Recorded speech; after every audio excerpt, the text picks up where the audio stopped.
Today I'll be talking about what a father separated from his children can do for them while incorporating Buddhist teachings. I feel empty. Nothing I do makes me feel fulfilled. I feel numb. I can't bring myself to laugh. What am I even living for? The family that used to be by my side is gone now. I can't see my beloved children. I come home from work and the only sound in the room is the TV. The empty hours pass by silently. People tell me time heals all wounds. But I just don't believe it. They say, look forward. But I don't even know how. How many more nights will I have to go through like this? I understand. I was in the same pain you're in now, back then. I cried and cried and cried until I couldn't breathe. I felt like I was drowning in my tears. Yes, just like you feel right now. Good evening. Welcome to our late night radio. I'm Zach, and I'll be spending this time with you. Late Night Radio is an audio program here to gently support those of you spending lonely nights after a divorce. I myself went through a divorce and suffered from loneliness. That's why I want to bring you even just a moment of peace of mind. They say that when people are dying, they regret not loving more.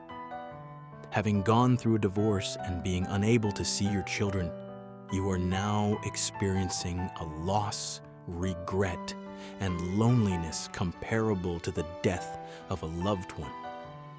The emotions you have nowhere to release are probably raging deep inside your chest. No matter how many times you apologize, no matter how much you regret things, no matter how much you shout, no one answers. The past won't come back. But do we just have to wait for time to pass like this? In Buddhism, there's a teaching called impermanence, Shogyo Mujo. Everything changes and nothing stays the same. No matter how much you try to cling to the past, time won't stop. If that's the case, then we should ask ourselves again, to be someone my children can be proud of, what should I do now? Loving isn't just about being with someone. In Buddhist teachings, loving kindness and compassion, jihi, are important.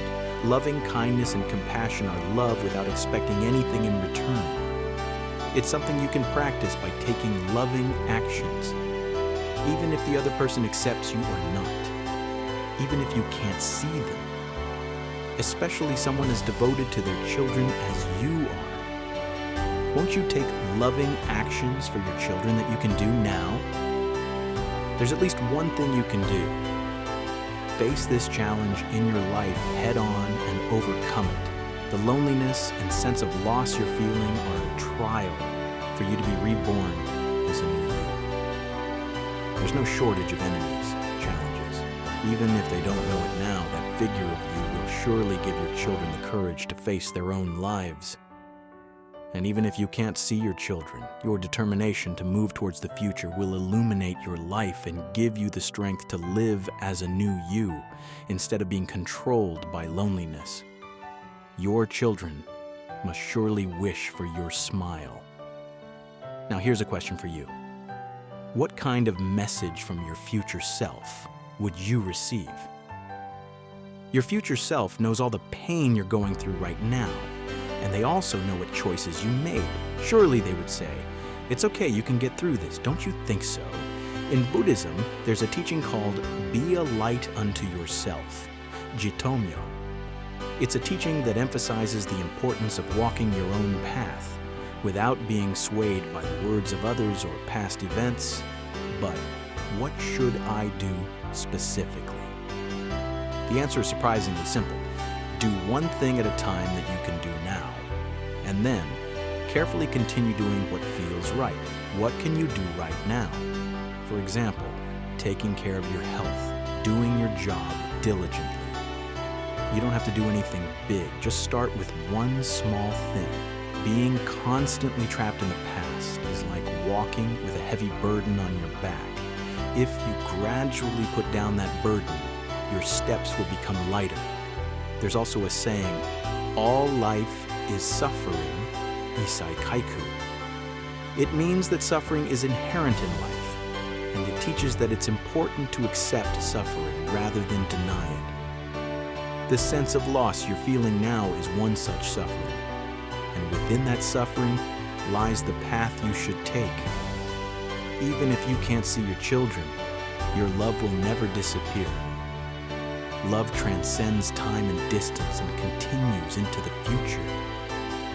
What you should do now isn't to grieve over not being able to see your children, but to think about how to live your life now that you can't see them, so that when your children one day think back on you, they can think, "My dad always kept moving forward no matter what."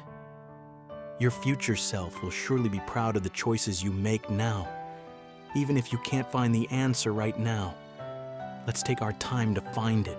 The past cannot be changed, but the future can be changed.